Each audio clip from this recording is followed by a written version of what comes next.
जय हो। श्री राधा मदन मोहन लाल की जय हो। टोला। चलो। ये है मदन मोहन जी का मंदिर।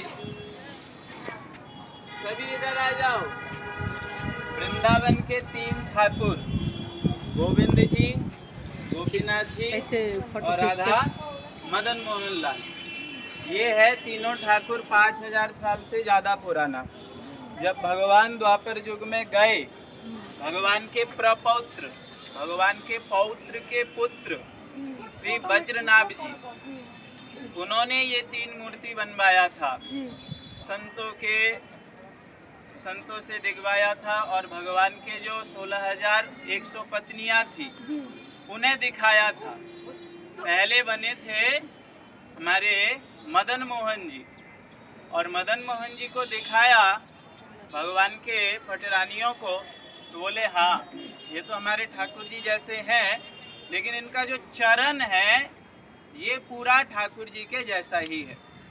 तो उसके बाद बनवाए विग्रह जो वो है राधा गोपीनाथ जी। गोपीनाथ जी को जब दिखाया बोले हाँ ये भी ठाकुर जी हमारे पूरे वैसे ही है, लेकिन इनका जो चरण के ऊपर वक्षस्थल तक भाग है ये पूरे ठाकुर जी जैसा है।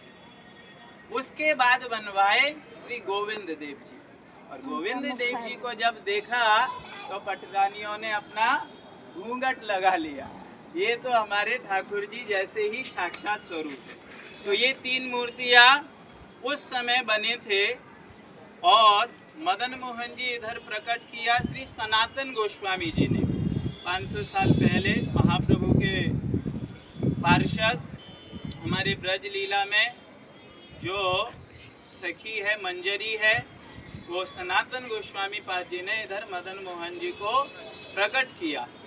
और उनकी सेवा, ऐसी अद्भुत सेवा, ठाकुर जी को एक छोटे से झोपड़ी में रखते थे और स्वयं तो भिक्षावृत्ति जो मिले पाते और सारा दिन भजन करते। और ठाकुर जी साक्षात उनके साथ बात करते। क्या हुआ, ठाकुर जी ने लीला किया। बोले मदन मोहन जी को क्या पवाते थे सनातन गोस्वामी जी, भिक्षा में आटा लाते थे और आटा में पानी मिला के थोड़ा आग में डाला, सेके, बस उसी को पवाते थे। वही दिन में एक बार पाके सारा दिन भजन। मदन मोहन जी कहते हैं अरे भाई ऐसे अगर पवाओगे मेरे कंठ में अटकता है, थोड़ा नमक तो डाला करो। बोले ठीक है।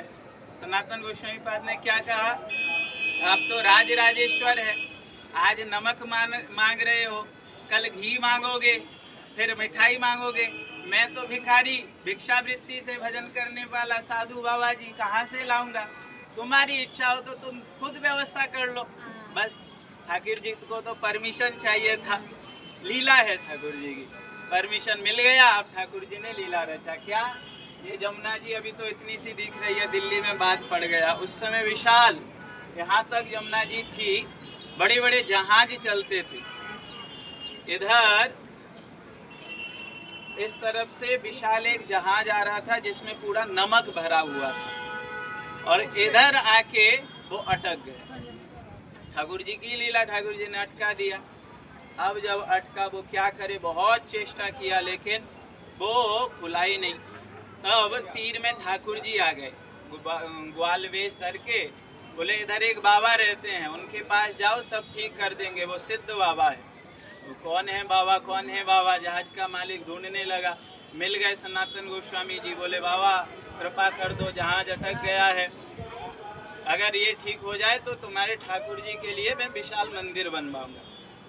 नहीं, ये पहले नहीं, बाद में सोचा।